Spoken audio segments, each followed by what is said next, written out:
पूर परिस्थितीच्या पार्श्वभूमीवर राज्यात मोठ्या प्रमाणावर वाळूची आवश्यकता भासणार असून त्यामुळे वायू घाटांचं लिलाव वेळेत करण्याचे आदेश महसूल मंत्री चंद्रशेखर बावनकुळे यांनी राज्यातील सर्व विभागीय आयुक्त जिल्हाधिकाऱ्यांना दिले आहेत।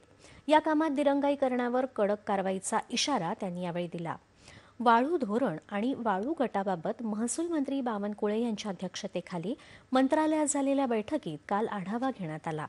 राज्यात कोणत्याही परिस्थितीत वाळू टंचाई निर्माण होऊ नये, वाळू घाटांची लिलाव प्रक्रिया तातडीनं पूर्ण करून सामान्य नागरिकांना दिलासा द्यावा, वाळूचा अवैध उपसा आणि वाहतूक थांबवण्यासाठी कठोर कारवाई करावी, वाळू माफियांवर कारवाई होईलच, पण वाळू चोरी झाल्यास संबंधित जिल्हाधिकाऱ्यांना जबाबदार धरलं जाईल, असं ते म्हणाले। पर्यावरण विभागाकडून परवानगी मिळालेल्या वाळू घाटांची लिलाव प्रक्रिया तात्काळ पूर्ण करण्याचे निर्देश महसूल मंत्र्यांनी दिले आहेत। मतदार